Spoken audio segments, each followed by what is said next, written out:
Good morning, good Monday morning in November. I'm in Norway, and as you can see, not quite light yet, and it's going to be darker still yet another month before the sun turns, as we say, or actually the earth turns.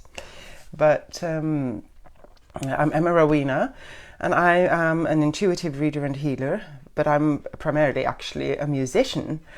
Although I have dedicated myself these past few months, and will do so in the future, to this intuitive work that I do, and to guidance and coaching and to healing, and eventually combining the two, the music and the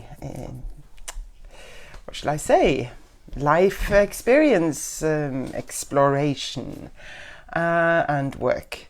And this week, I have decided to talk about relationships. And as usual, today I will reflect around it.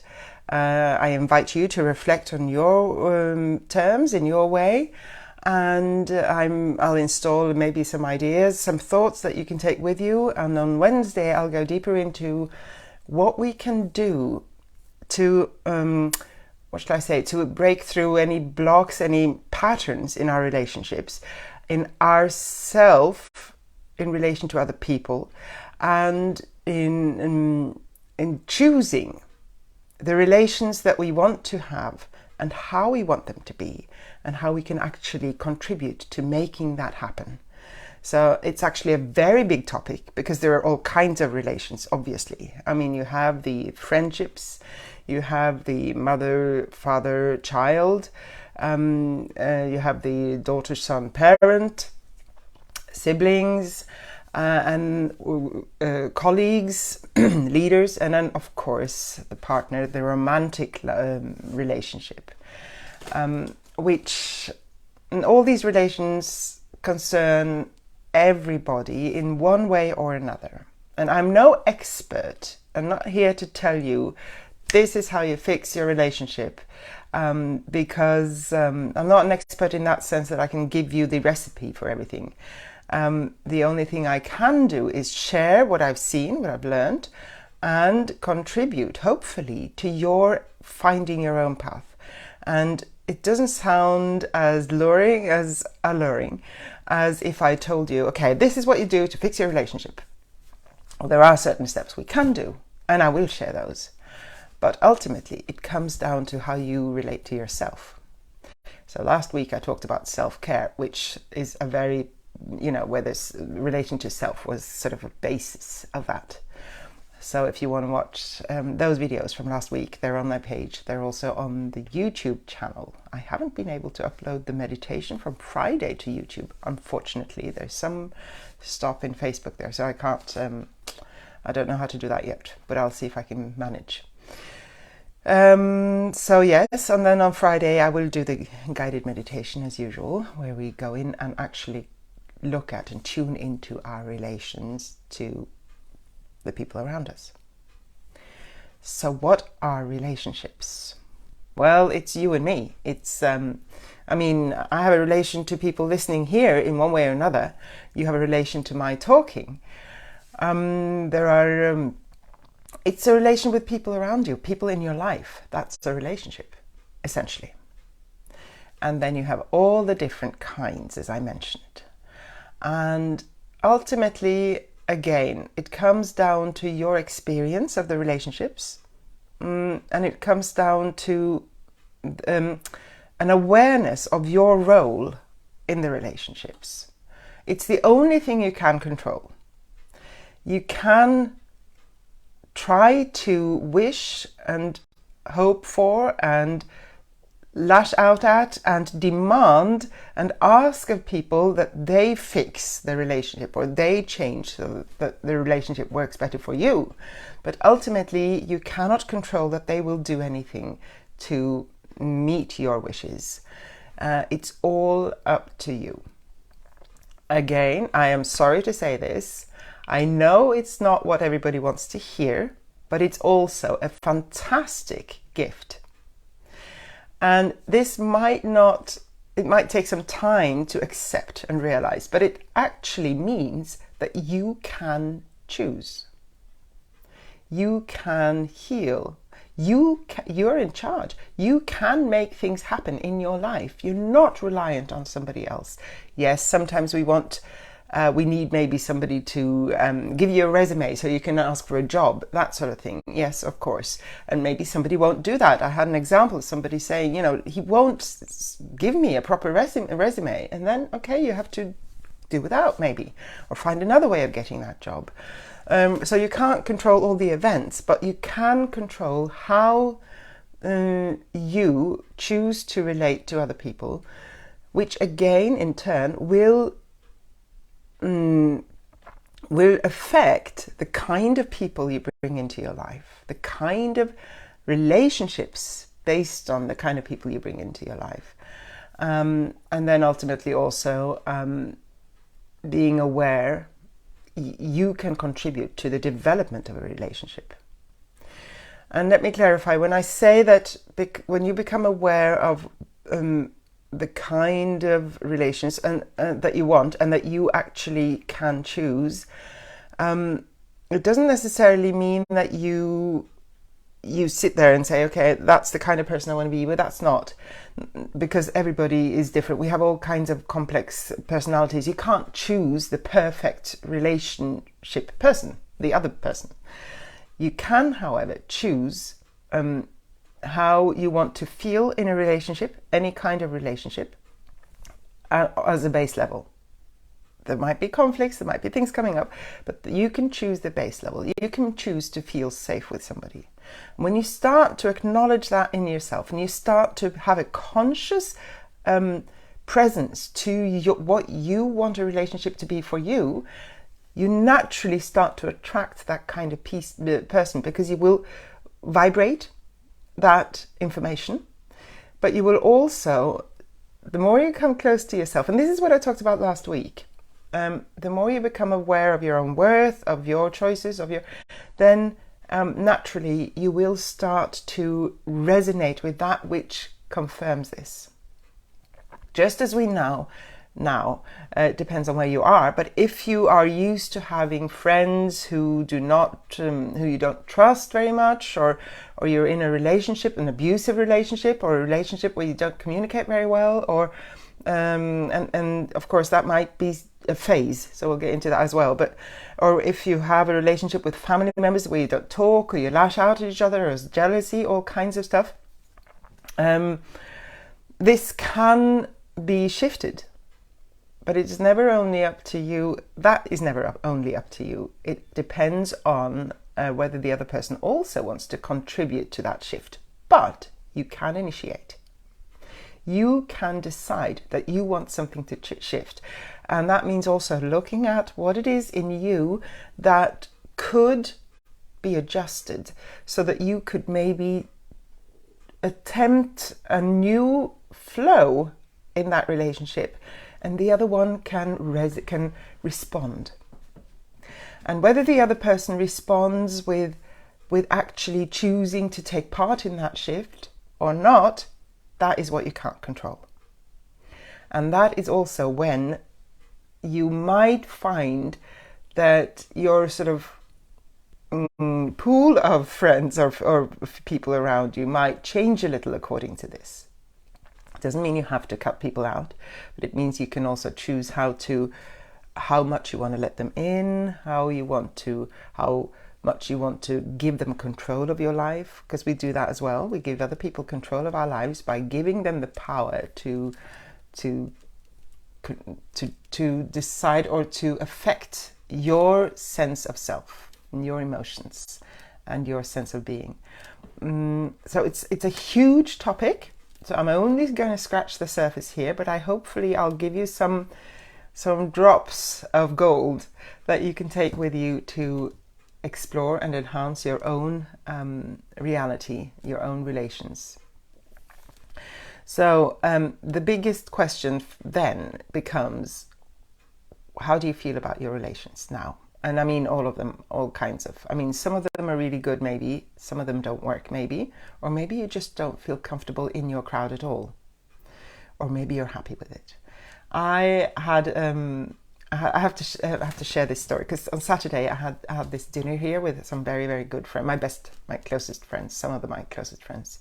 Or I had the dinner. Well, we set it up together, so it wasn't sort of my invitation, but we all sort of decided to meet and gather and do this this tradition. And what happened was that we sat there talking, and I just felt so relaxed, and I felt so at ease and myself.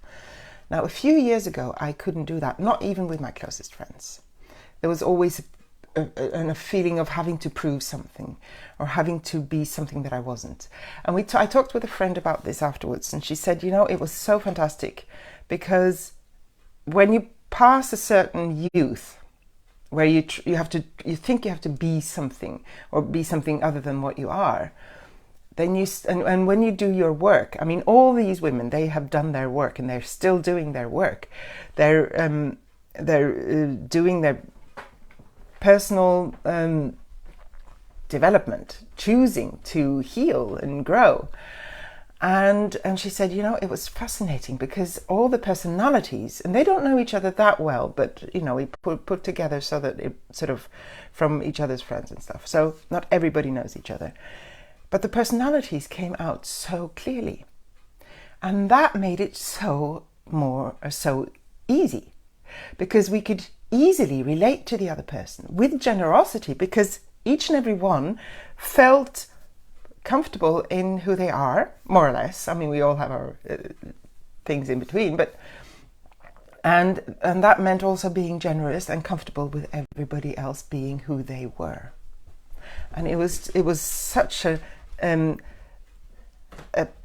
piece of proof for this, how this working, how you can choose the kind of crowd that you want to have in your life. And not everybody around me were there, of course, but this is a crowd that I did not have in my life a few years back. It's a crowd that has come to me now because I have shifted some things. And some of them are with me from old times, some are new. But they're people that I feel happy to be with. And people I can share, and people who support me and who I support as much as I can back. And that to me is a relationship that holds the beauty of being here in this big soup that we call the world together. Ooh, my dog's seen something in the garden. Or no, my dog, the dog we were watching. It's all right. So yeah, and this is the essence, really. This is what I want to invite you to do, is to look at your relations and how at ease do you feel with these people. Now, I know also in families there are often quite a lot of old stories going on that makes it tricky to heal or to be at ease or be yourself. And sometimes we have to step aside a little bit and just acknowledge that you are you, no matter what this family or the story is, no matter what they think that you should be. Maybe you don't match what you were in the time. Maybe families, we often have roles in our families, and maybe you've shifted that role, or maybe you're trying to shift that role. You can. It's your choice. It may mean that they might not even understand that. They might still continue to try to relate to you as the role you used to have, or that they're used to see you as or know you as. You have the typical black sheep or the typical clever girl. I was the very sort of clever girl, the one who always tried to do things in the right way, in the proper way, and behave and all that. And it's taken me some time to break out of that, but that was restricting my power, my energy completely, and there was a lot of aggression in the breaking out because I wasn't aware of what I was breaking out from or how I should do it. And The dog's trying to play. She's got a ball. Not Bella. No.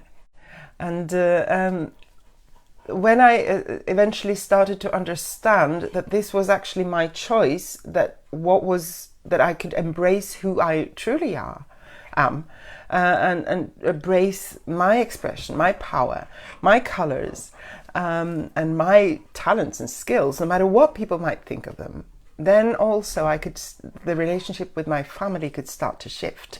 I could embrace people who had in a better way, and sometimes, I mean, old stuff turn up anyway, but I can be more myself with my family, and eventually the family, either they will accept it or they won't. My family is accepting it, but and the shift is maybe not as drastic as it sounds, but to some people it can be a lot more dramatic than this, and maybe your family won't accept it. This happens. Will you choose to not be yourself if your family can't accept you? A lot of people do that. They're terrified of being rejected, and that's part of our story. That's part of our pattern, is trying to do something to prove that we are lovable, that we are included. And this comes down to your self-worth again from last week's topic.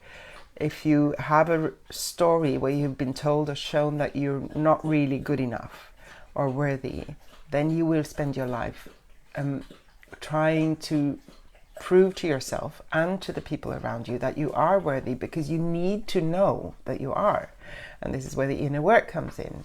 When you do actually manage to find that in yourself, and it is there, as I actually also shared last Wednesday and Friday in the meditation, it is there in you, behind all the layers, your worth, your light, your brightness, your beauty, it's there. When you start to acknowledge that, then the responsibility of proving your worth doesn't have to be put onto somebody else. So, and that includes also blaming others for your unhappiness or your frustrations, or you're not having managed to accomplish what you wanted, whatever it is. And we do this. We blame other people, especially in romantic relationships, but also parents. We blame our parents for our childhood. I mean, you're never too old to have a bad, it's never too late to have a bad childhood. This is somebody said. You can always sort of refer to something and make that as an excuse for things happening in your life. And yes, it's good maybe to look at the patterns, and sometimes we need to just feel the anger or the frustration. But if we allow that to control the rest of our lives, then we get stuck in it. And we let that take power over our beauty, our opportunity to shine. Okay, so I'm talking a bit around everything here because it's, as I said, it's a complex topic. I'm sort of pondering and reflecting a bit today, as I usually do on Mondays. What things always come back to, and I'm almost getting tired of hearing it myself when I say it. And if you get tired of hearing it, but it's down to you, it's down to us, it's here, our truth is in here, and it's a beautiful space to find. So it doesn't have to mean that you blame yourself either. Relationship with yourself is number one. You're going to be with yourself the rest of your life, as I also mentioned last week. And if you want to have a good relationship for the rest of your life, then make sure that the one you're going to be with all your life is a good one. So that's your first, what should I say, challenge that I would put out there anyway, when we talk about relations. But what you can also do is look at your relations around you. Maybe you should categorize them. And I'll get deeper into this sort of work, these exercises on Wednesday, but I'll just put it out there. Get them into categories. You have family, you have close family, you have extended family, you have friendships, you have colleagues and co-workers and office. No, Bella, we're not going to play now. And then we have, of course, the romantic relationship, whether you're in one or not. Now look at all these categories and see what they feel like, and see if there's some people that stand out as making you, as feeling good for you or being comfortable for you, or are there some standing out as feeling uncomfortable for you. So that would be sort of the first, as I always say, acknowledge, accept, and then you can move on. Then you can look at it. Then you can start to heal it. So if you look at these categories and you choose, you feel who is there, you sense who is there, and I'm going to share a really cool thing that you can try. When you look at this group of people, for instance, let's take friends, the group of friends. And then some of them you might have a very clear vision or feel or sense of, and some of them are more diffuse maybe. Just notice that. Do that right away. We'll do it again on Wednesday. I'll just do it quickly now. And then notice, do you have any colors on some of them? Do some of them stand out in colors? Some of them maybe in the shade, maybe darker, maybe... and how do they feel?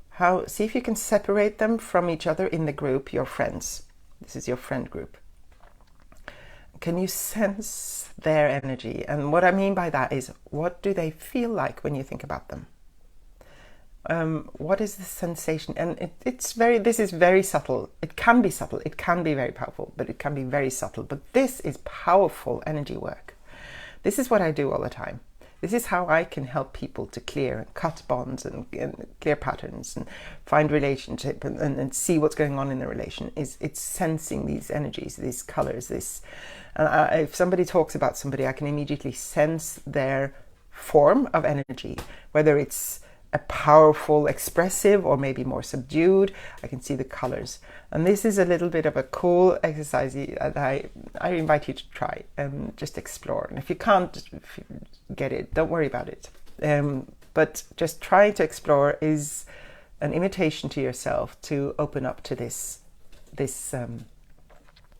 ability that we all hold, which is to sense energies. And it's a beautiful ability to become aware of and to hold when you want to discover your relationships or explore your relationships or heal them or release them. So see in this friendship group, what do they feel like? Maybe you only want to choose 3 of them, the 3 most important, to make it a little easier, or even just 2, and see if you can sense the difference. And what does this mean? If somebody's closer to you, it could mean either that they're the ones, like a heart friend, very close to you, or it could mean that it's a friend that disturbs you all the time. Maybe somebody who takes all your energy because you have to think about them a lot because there's some conflict or something. So they're, standing out when you imagine or feel them doesn't necessarily mean that they're the closest. It can mean that they just take a lot of space at the moment. And this is not necessarily the truth always. This is just now. And then, so you can get the information. See if you can sense, okay, that person is close to me because I love being with that person. I always feel safe. Okay, yes, that's what it feels. Or that person is close to me or closer or a little bit that one person disturbs me. And see if you can not blame that person if there's a disturbance there for doing so. Because that's... again, putting the power to the other person. This is just mechanisms. This is just patterns between us. And this is what happens because we're human beings. We have energies. We come from different spaces. We relate to each other. We project our patterns. And projection is a very well-known term in psychology as well as the kind of energy work that I do. We project our reactions, our emotions onto other people, and that makes us unfree. It also ties up the relationship and it ties up the other person to us in a not very good way. So what we want to ultimately, and I'm going to finish on this note today, and then on Wednesday I invite you again to join me because we'll explore more. What we ultimately want is to be able to release all those discords, those ties to us that bind us to a person. And it can be blame, it can be anger, it can be fear, it can be grief, it can be neediness, either our way or the other way, or both. conflicts, all this stuff that disturbs a relationship, all these stories, all this can be released. What we want in the relationship to the people that we choose to have in our life is to be able to open up to a free flow of love and compassion and respect. Love is, to me, the essence. And that comes from the heart. But even the heart connection can be disturbed by these discords. When you think that somebody has to prove that you are lovable, for instance, that's a discord. So that's the aim. That's a beautiful aim. And we can do it. Anybody can do it. I don't think anybody manages this all the time with everybody at all. But I think that we can learn to heal the relationships by releasing and finding and discovering, acknowledging the discords, the patterns that are there that are disturbing the relationship, without blaming, just discovering, accepting it there for what it is, for being a pattern, a mechanism, and trying to let go of all that blame and all that anger and all that responsibility for the other person to prove your worth. That is your responsibility, and it's your opportunity to rise. Okay, I'm going to do a breathing exercise where we actually, it's very similar to the one we've done before, where we pull in our own energy, because all these discords, they're part of all these connections, all these patterns, they're part of leaving us, our energy out there with those people. So what we're going to do with the breath now is to pull that back in, and as we breathe out, we're going to release anything in our space that belongs to anybody else. So whatever they've brought up, thoughts they're thinking of us or whatever, or that we've pulled them in, we're going to release that. So just go with it. You don't need to understand or believe this. Just pretend that you do. And let's take 3 breaths of this. Breathe in. Imagine pulling in, like sucking in your own energy into your center, into your heart, so that you gather yourself together. And as you breathe out, imagine releasing any tie to anybody that's disturbing you, any energy that's not yours. Let it go. And breathe in again. Your beauty, your power, your energy, your centering yourself, pulling yourself in. And as you breathe out, let go of everybody else's. You don't need to carry anybody else's energy. Last breath. Breathe in your own sense of self, your presence, your beauty, your light. Stay there a little bit. See if you can just have a little thought of connection to the center of your heart, to the light. And as you breathe out, let go of everything and anybody who holds on to you in their thoughts, mind, feelings right now in this moment. You can still love them. They don't need to be hooked onto you. You don't need to be hooked onto them. We can relate to each other from our heart openly. And we can release all those limiting ties, disturbing ties. And then imagine that you've got a bubble of energy around you. You've got a magnetic field around you. Imagine this, that you can actually know and sense and feel. Just pretend that you can. That this is around you like a big bubble, like an arm's length around you. And set the intention that this holds you free and safe through the day. An intention goes a long way. It's more than enough. Okay. I have a lot to talk about when it comes to these relationships, so let's hope I can hold it within half an hour on Wednesday as well. In the meantime, have a beautiful day. I hope to see you on Wednesday. I'll share some more cool exercises and tips that you can try, and we'll explore the energies, picking up the energy even more. Take care. Many blessings. Bye-bye.